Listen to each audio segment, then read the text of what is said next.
absolutely seminal work on somatic mutations over the last 7 to 8 years at the Sanger Centre, and he also has a title, including whales today. It seems to be the model organism of choice for this session. So over to you, Alex. All right, thank you very much for the introduction, and thank you everyone for being here. It's my pleasure to spend the next 40 or so minutes talking to you about our work, developing methods to study somatic mutation across the human body and also across other animal species. And hopefully I'll be able to convince you why that work is interesting and what we can hope to learn from it now and in the future. So just Alex, to say I have... Yeah. Do you want to speak closer? Bit closer, yeah. Okay, great. For the old people here. Yeah, no problem, I'll speak up. So I have no conflicts of interest to declare, and I think I'll just start at the very beginning. So all of us begin life as a single cell, and as we develop, we all become these multicellular miracles with about 37 trillion cells all cooperating together in different specialized cell types. And the reason we're able to do this is because in each of our cells we have a copy of the genome which tells our cells how to behave appropriately and how this multicellularity can function appropriately. And this would all be very well and good, except unfortunately we know that as we age, the DNA in our cells is constantly being damaged by this whole barrage of different biochemical processes. Fortunately, our cells have a whole suite of different DNA repair pathways that are designed to elegantly identify and repair this damage, but unfortunately those pathways act with different levels of fidelity. So every now and then, DNA damage will be missed or will be incorrectly repaired, causing a mutation. Fortunately for us, most of these mutations appear to have no impact on cellular function, so our cells can still go about their business perfectly fine, accumulating these mutations. But of course, we know that some of these mutations do cause changes in cellular behavior and can cause cells to start to go rogue and behave inappropriately in ways we wouldn't like in our body.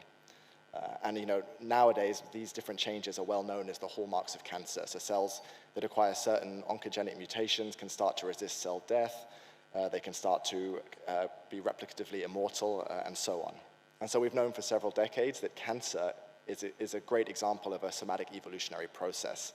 So you have healthy tissue, and then one of these cells will accumulate enough driver mutations that will cause it to change in its behavior, start to divide and proliferate, accumulating more mutations, it will become hyperplastic, and ultimately it can form a tumor and eventually metastasize around the body.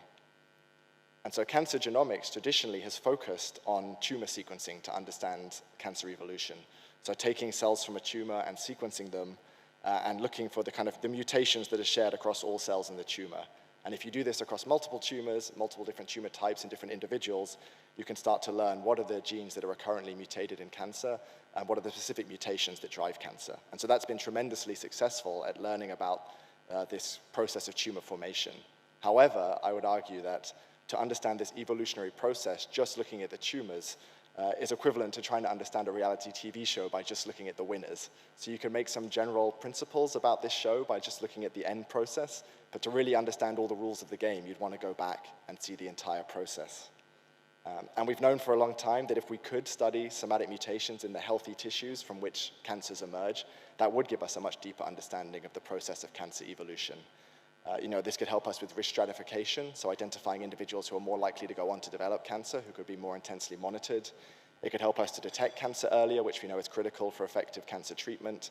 And ultimately, understanding this landscape from which cancers emerge of healthy tissue could ultimately help us to develop methods to prevent cancer from occurring in the first place. However, we've known for a long time that we'd love to study these healthy tissues, but it's really been due to technical difficulties that until now we've not been able to study somatic mutations in healthy tissue. And the reason for this is though healthy tissues look very homogeneous, all these cells sitting together, but from a genetic perspective, they're actually highly heterogeneous. So you can have neighboring cells sitting together in a tissue that haven't shared a common ancestor for years or decades, or even since the first cell division of the zygote. So when you try and then take a group of normal tissue cells and sequence them, you end up with these reads where you may see true somatic mutations on just a single strand of DNA. And it really becomes challenging to distinguish these true somatic mutations from sequencing artifacts, because both of them are present at very low frequencies in your data. So this polyclonality has really hindered our ability to study somatic mutations in normal tissues. So to overcome this, the last few years at the Sanger Institute, we've been developing a pipeline that would enable us to overcome these challenges. And this pipeline really depends on integrating histology with low-input genomics. So it starts with taking a tissue biopsy, over here, and then we do paraffin embedding, so we make these blocks with the tissue, histological preparation, and then the real kind of secret sauce to this method is laser capture microscopy. So we can then have these slides where we have our tissue, and we can draw just small groups of cells, and then a laser through the microscope will cut them out. We can then extract the DNA and do low-input genome sequencing. And the idea is that if we do this enough times, we may get lucky and capture these units of cells that share a recent common ancestor.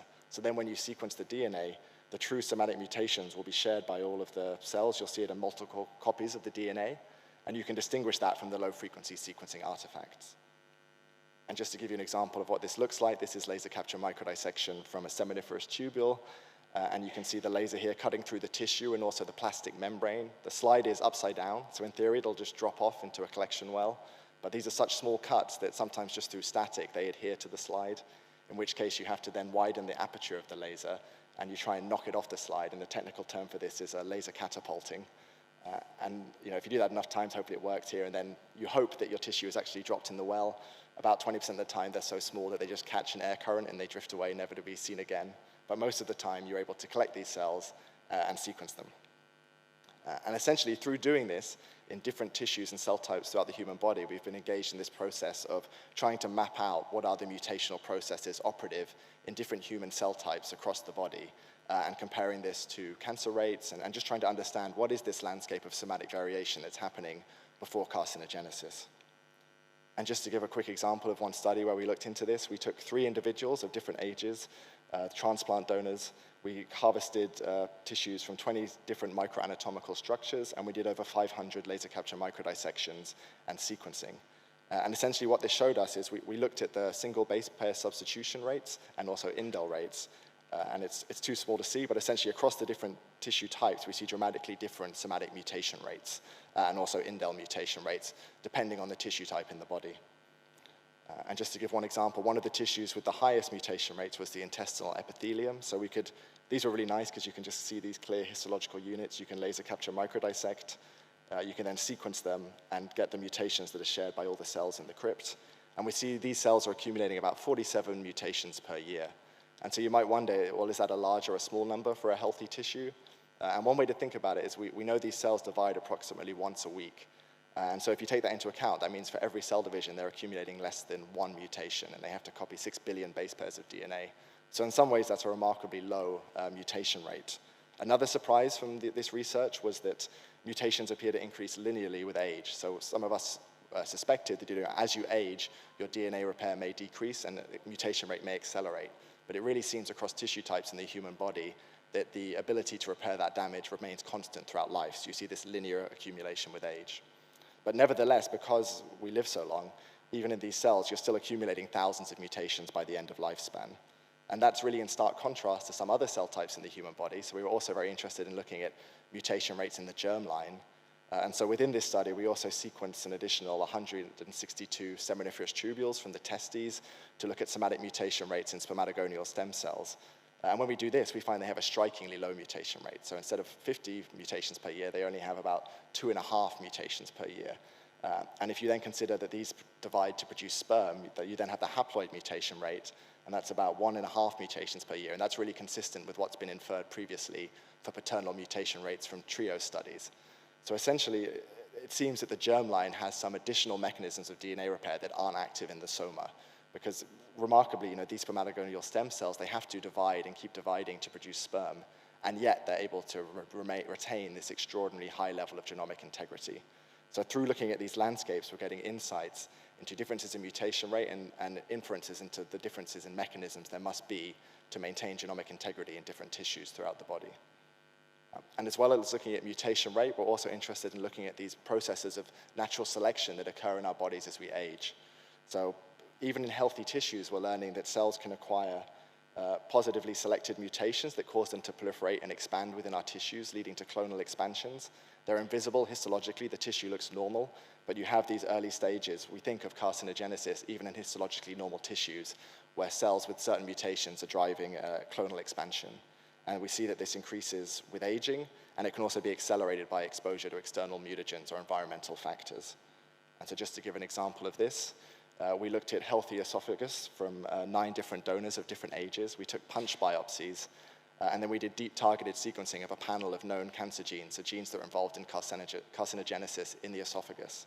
And you can kind of see here in these squares, they represent 1 centimeter of human esophageal tissue, individuals of increasing age from left to right, and then increasing age on the bottom row. And you can see that these colored circles, they represent the number of cells that carry a cancer driver mutation already. And as we age, by the time we reach middle age, we're learning that over half of our cells carry at least one cancer driver mutation, which is a scary thought.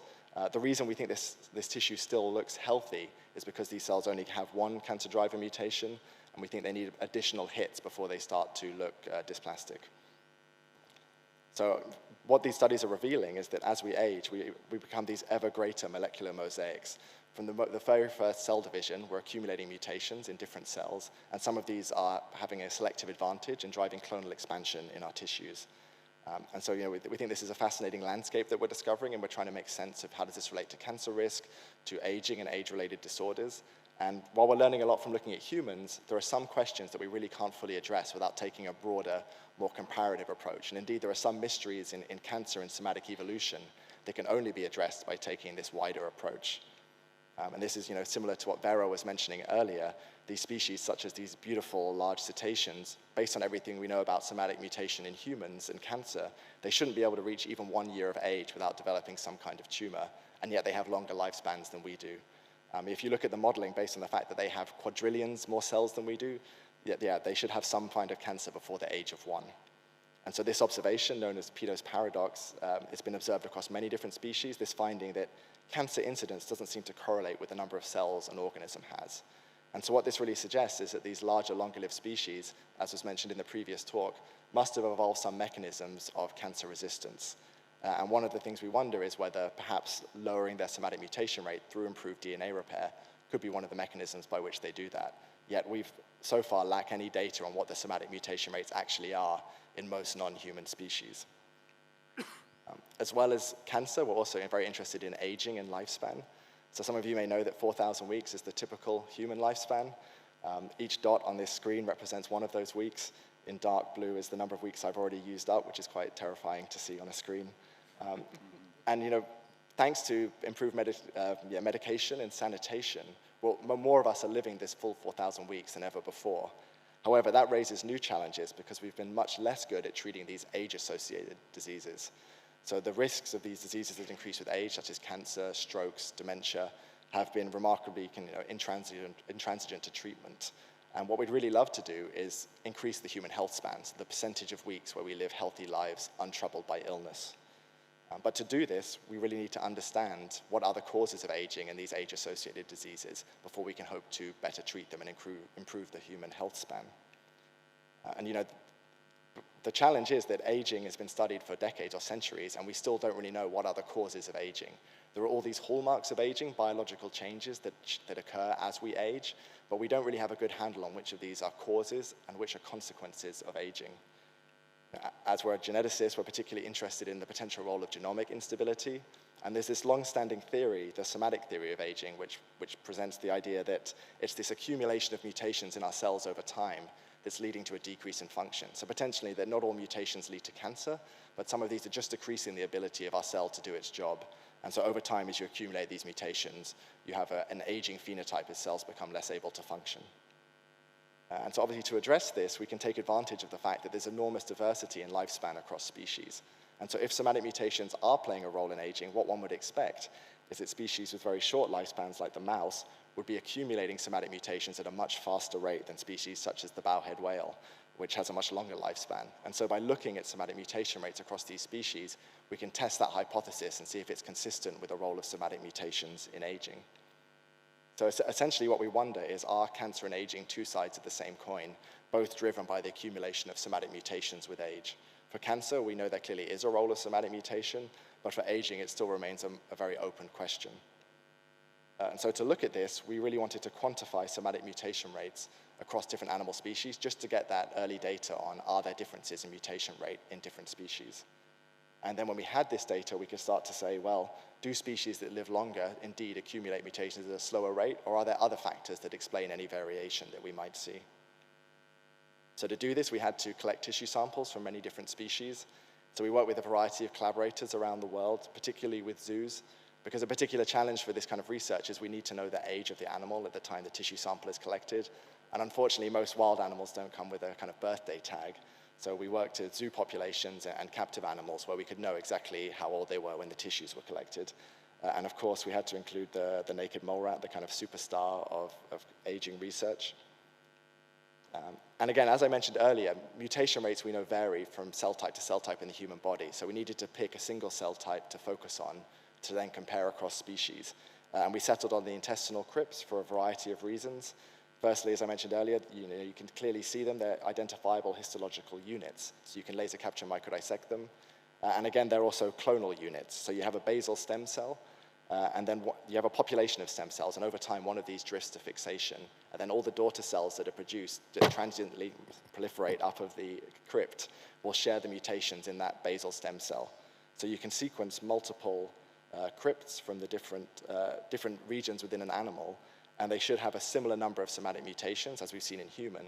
But where those mutations are in the genome vary from crypt to crypt, is they each have their own distinct somatic mutational history. So how does this look in practice? Well, with the zoo partners and the pathologists, when an animal died of natural causes, they would do an autopsy or a necropsy within 24 hours. We used this fixative called PAXgene, which was fantastic because it maintains the tissue structure in the same way as formalin, but it doesn't cross-link the DNA, so it preserves the DNA and RNA integrity. So we could then send these tissue samples to the Sanger, where our histology team prepared sections for laser capture microscopy, and we did high-resolution scans of all of these slides so that we could have a good look at them before we started. And when we did this is just one example. This is the African lion. So you can kind of see these beautiful intestinal crypts lining the epithelium. And that's just one example. And then here, if you're interested, here is an example from all of the different species included in the study. You can see some variation in crypt morphology, but broadly, they're all mammals. They have intestinal crypts, and we could laser capture, microdissect all of them.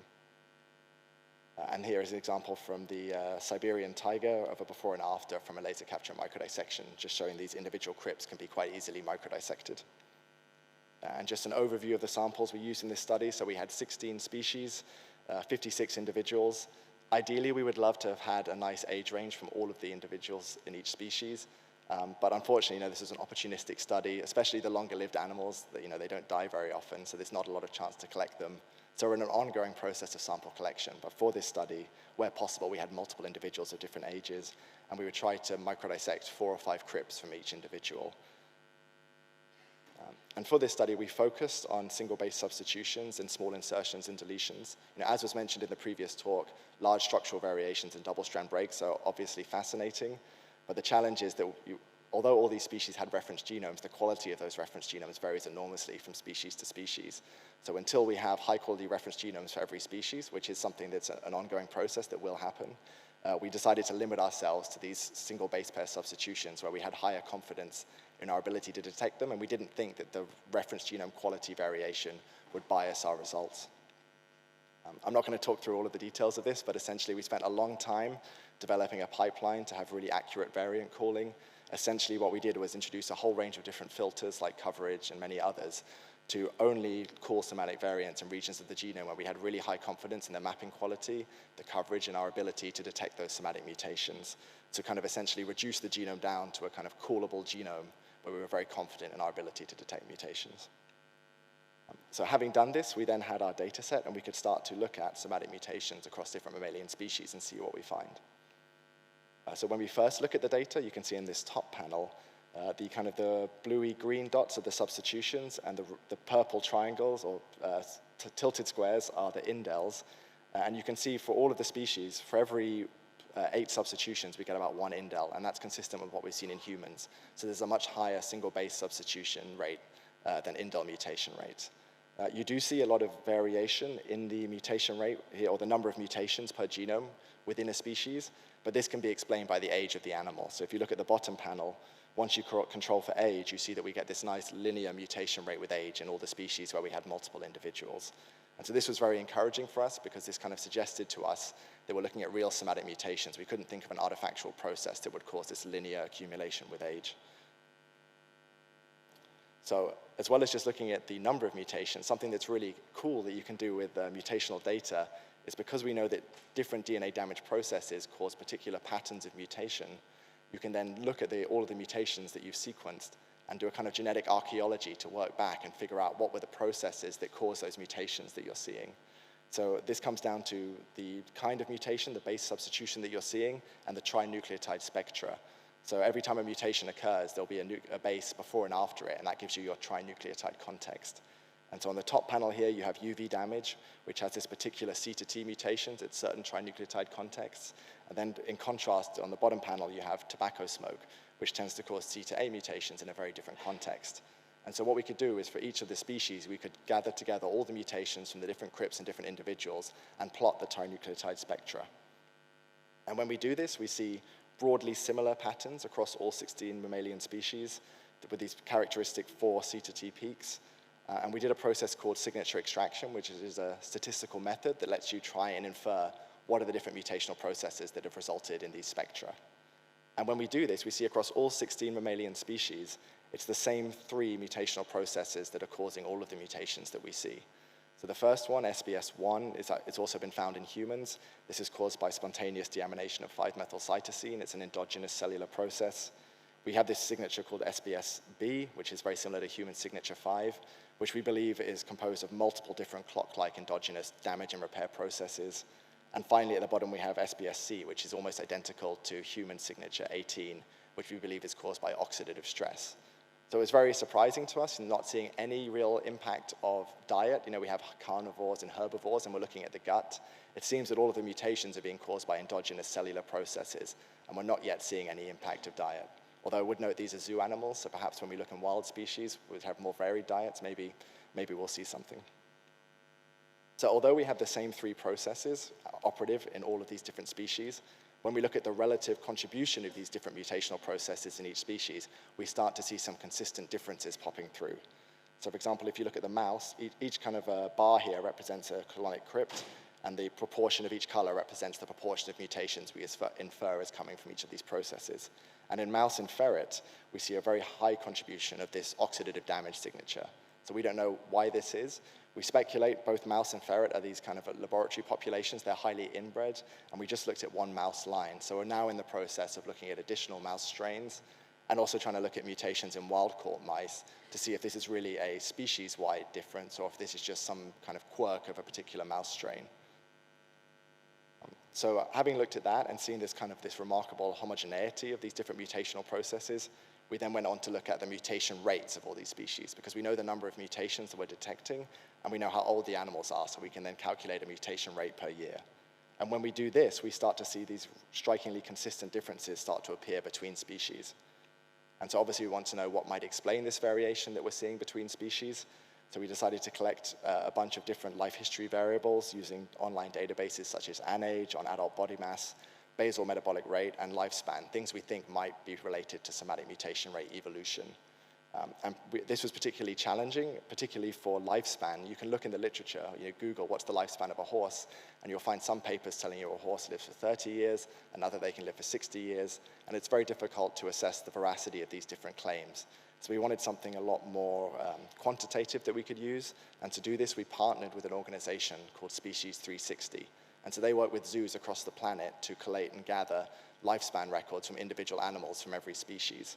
And so working with them, we were able to obtain between 300 and 8,000 lifespan records for each species included in this study. And we could use that to make our own kind of survival or mortality curves. And we decided to, for our maximum lifespan, to use the age at which 80% of animals in a species are no longer living. We decided not to use just the maximum record because even in these data sets, we think there's some human data entry. For example, you see mice that are recorded as living 300 years old. And if that was a real mouse, we'd love to study it, but we think that's probably a data error entry, an error in data entry. So with those data, we could then do a mixed effects linear model to look at are differences in mutation rate explained by lifespan, body mass, or metabolic rate.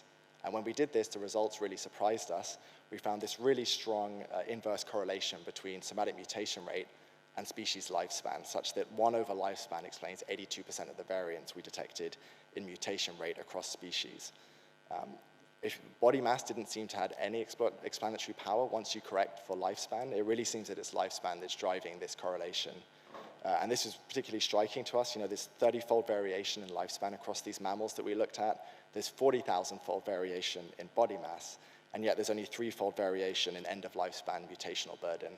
And kind of a nice example of how we really think it's lifespan driving this association is when you look at the naked mole rat compared to the giraffe. So here you have the giraffe and the naked mole rat. They vary by about 30,000-fold in body size, but they have very similar lifespans, and their mutation rates are almost exactly identical. So just looking at this in a simplified way, on the left-hand side, you can see enormous variation in mutation rate between the species, humans accumulating about 50 mutations in their intestinal crypts every year, and mice accumulating over 800 mutations in the same cell type. Yet when we look at the number of mutations these cells have accumulated at the end of their lifespan, they're broadly similar. So what can these results tell us about cancer and aging? Obviously, we still want to generate a lot more data, but based on these initial results, one thing it does seem to tell us is that lower somatic mutation rate alone can't explain the lower cancer incidence in these larger species. And this links back to what Vera was mentioning earlier, that these species probably have additional mechanisms of cancer resistance. And as was mentioned earlier, we know, for example, that elephants have these additional copies of TP53. So maybe in some of these larger species like elephant, as well as having a slower mutation rate, so it takes longer to accumulate cancer driver mutations, you just also have to actually have more cancer driver mutations for cancer to be initiated. And what can it tell us about aging? Well, I mentioned earlier this classic theory of somatic mutations accumulating in every cell, leading to a decline in cellular function. Although our results are consistent with that, with this somatic mutation rate being under an evolutionary constraint linked to lifespan, we think that simplistic hypothesis probably doesn't really fit with our data, because we see about 3,200 mutations in these intestinal crypts, but only about a handful of those are occurring in coding regions. And these intestinal crypts have one of the highest mutation rates in the body, so it'll be even lower in other cell types. So we think it's unlikely that all cells are accumulating enough mutations in their lifetime to really decrease their cellular function. But if we think about what we're seeing in humans with these clonal expansions over time, you might not need every cell to have deleterious mutations independently to have a decline in organ function. It could be that just a few cells in every tissue accumulate a mutation that increases their fitness, so they start to divide and proliferate, but it comes at a cost of organ function, which then could lead to a decline in health overall.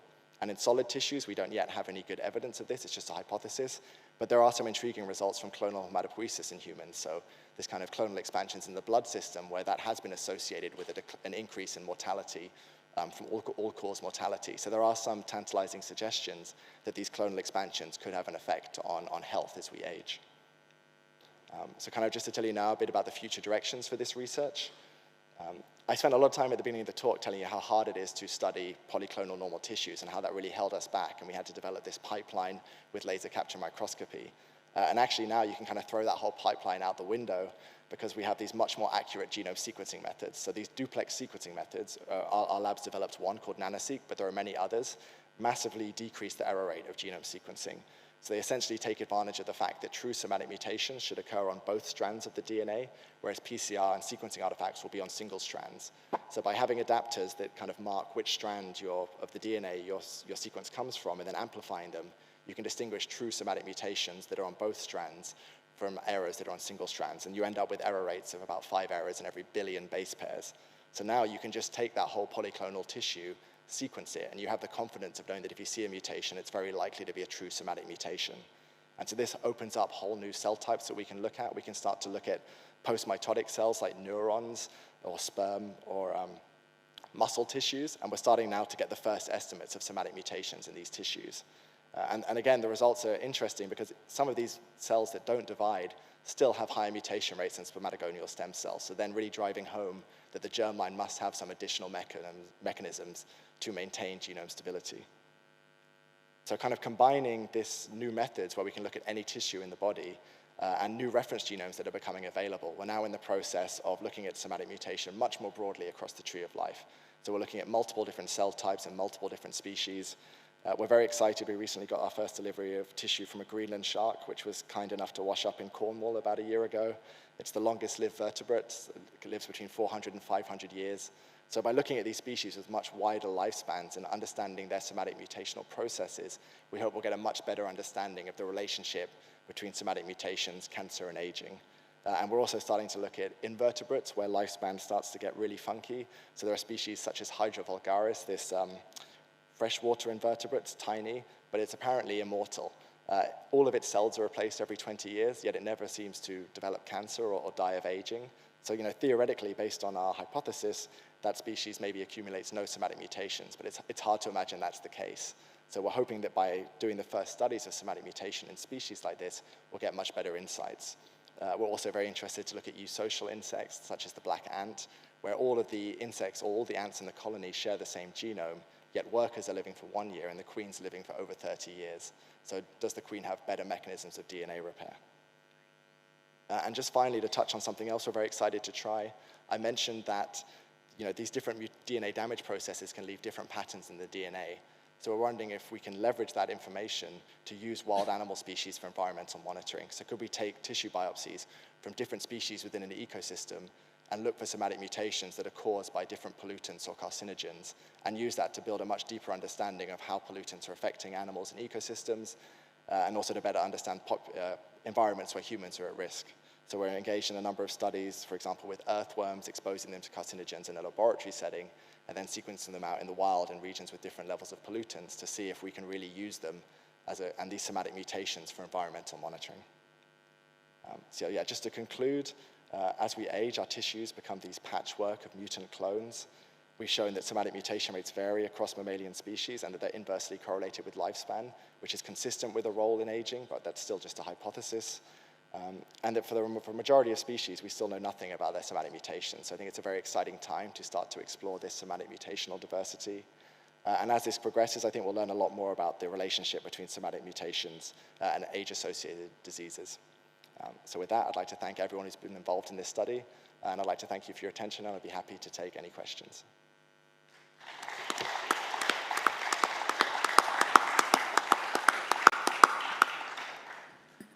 Okay, well, thank you very much, Alex, for a very clear and educational talk, and also beautifully illustrated slide envy. Also, model organism envy. I don't think I've seen anybody have quite the zoo of animals. Okay, we've got some questions. So, hello, very interesting talk. So I do something similar as my PhD project. So we collected a lot of normal samples from the colon cancer patients.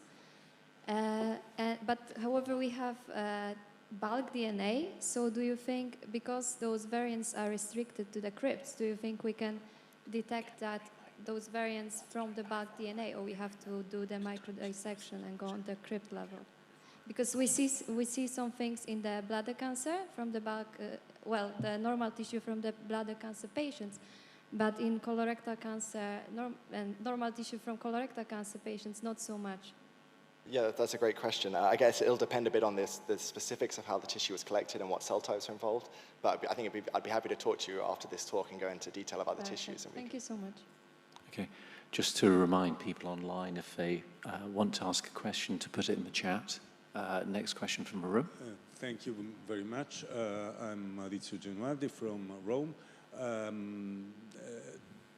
Do you envisage a role, at least I'm not aware, so I'm asking you if there is any evidence for a role of epigenetic somatic changes in the lifespan differences across species? Yeah, it's not something I work on personally, but we certainly envisage a role. We don't think that the somatic mutations alone would be the only causal factor, and there is mounting evidence for, obviously, epigenetic role in aging, and it's something we're hoping to look at in the future with some of these samples as well, but I certainly envisage a role. So if I may, there's nothing online at the moment. Can I ask you about one implication of your work from intestinal crypts? That was where you were seeing the highest mutation rates, wasn't it? Yeah, from the tissues. So, and those crypts represented what was happening in the stem cells. Yes. And I've heard from multiple sources, people say, well, stem cells are special. They have protective processes against mutations. But is an implication of your study that, at least for intestinal stem cells, that's not the case? Yes, that's a great question. So with this new nanoseq method, we've also done things like just dissect the top half of the crypt where we think there are no stem cells and compared it to the bottom half where the stem cells should reside, and we don't see any differences in mutation rate. So it kind of challenges that idea that the stem cell is much better at DNA repair, but it's just something we're starting to look at. And you're saying that's intrinsic, not extrinsic? Can you rule out that our diet is an issue? We can't rule it out. We don't see any clear evidence of that at the moment. We do see in some human samples, you do see a specific signature from a toxic byproduct of some E. coli strains. It's very rare, and you see it sporadically. We didn't see it at all in any of the animal species. It's just seen it in humans so far. So there could be some kind of microbiome related. We know there are some rare cases where that happens. There's something, I think, particularly as we start to look at wild species out of the zoo, that might be interesting. And we've got another question from the floor. Hello, great talk. I was wondering, so it can be interesting to look at the evolutionary conserved areas over different species for the germline setting. Do you envision that at some point it might also be possible and interesting to look at where the somatic mutations in all of these species are versus these evolutionary conserved areas? Yeah, that's something we haven't done that would be interesting for sure. We do look a little bit at variation across the genome. We haven't looked with conservation in mind, but that would be something that would be interesting to look at. I would just comment, in general, we see that there seems to be remarkably little negative selection in somatic evolution compared to population level evolution. It seems to really be dominated by positive selection because it seems these cells can really lose a lot of there can be a lot of mutations without affecting the cell's fitness in the way that it might if it was a germline mutation that then affects development in the whole organism. But it's certainly something to bear in mind. Cool, thank you. Next question. So thanks for that. So I was wondering, like, when you see the differences in mutation rate across different mammals, and I was wondering to which extent, like, this is like a new mutational process getting into the mix, or rather, like, the same mutational process just going faster because of like high replication, or like you see signature 1, but you also see like mice, which is the highest mutator, like also having this signature 18, right? So to which extent is like this extra push of signature 18, or is just also signature 1 that goes really fast? Yeah, that's a good question. When we looked at the correlation with lifespan by individual signatures and all of them together, and it seems that it's the strongest correlation is with all the signatures together. So it does seem like evolution is tweaking the overall mutation rate and not caring so much where they come from. But yeah, we've only looked at one cell type in 16 species, so it's really the tip of the iceberg. So I think it would be much better to address those questions when we look more thoroughly at multiple cell types, which we're in the process of doing, to try and see how often just these new signatures appear. And again, this just gives us a look at what's causing the mutations. We haven't done studies like Vera to really understand what are the different, is it because the mouse is just less, its proteins are less good at DNA repair, or is there more damage occurring in the first place? Okay, so just super tiny question. So like, did you like, in a way, studied like the role of replication in, for example, like the accumulation of signature 1, no? Like, I mean, of course, like the mice is smaller than humans, but to which extent, like replication, like did you have some sort of proxy for that? Yeah, so it was very hard to get cell division rate estimates from the different species. We do have some estimates for mouse, rat, and human. We don't know how necessarily accurate they are if it's really tracking the basal stem cell, but it seems that even that is not sufficient alone to explain the differences we see. And also, so signature 1 that we kind of thought of as being division associated, we see it in neurons and muscle, these post-mitotic cells. So we think that a lot of these mutational processes can occur in the absence of cell division. So you can have damage and inaccurate repair happening even without cell division. Thanks very much. If I may, so I certainly get your reasoning that detecting other variant types, such as structure variants, copy number variants, is extremely challenging. Hopefully there's some tech development may ultimately help us. But do you have any traces for loss of heterozygosity as potentially a mark of other events? We did look a little bit in our data. We only saw, I think, 2 events, one in cow and one in mouse, of these large structural events. It's also in humans. Structural variants seem to be quite rare in this cell type compared to others. But yeah, it's certainly, until we have better technologies, that's the way that we'll go about looking into that. Okay, another question from the floor. We've still got 5 minutes of the session left, so if people feel free to ask away. So I saw this linear relationship in humans, and I saw that the age range was between 13 and 71. Does this linear relationship still hold with centenarians? We haven't looked at centenarians, so that would be interesting to look at. So far, we've always seen a linear relationship, but again, I think we need to generate much larger data sets to be able to look at this. And we'd also be interested to look at sex differences, potentially a mutation rate. So far, we haven't seen any, but we're just starting to do a meta-analysis, pooling all of the data we've generated from these different tissues and different studies to try and address these questions with a bit more power. Thank you.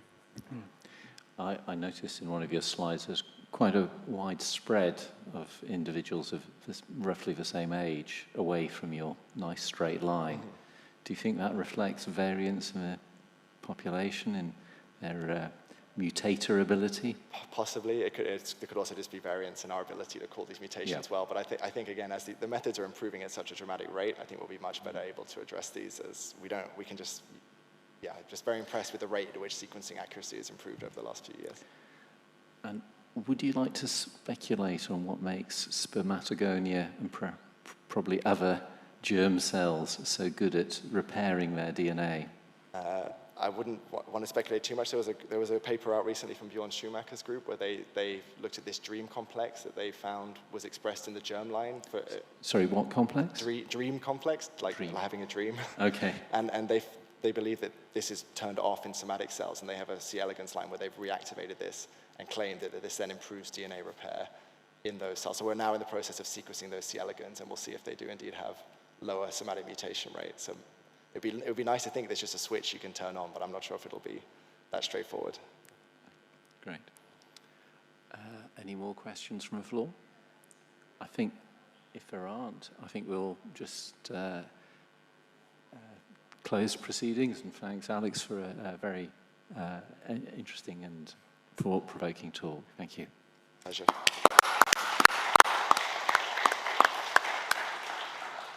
And we'll close the session. Hope to see many of you at the networking event. We've seen amazing science. Now we're challenging your dance moves and your communication skills at that event. Thanks again for the wonderful talk, Alex, and see you on the dance floor or tomorrow morning in the first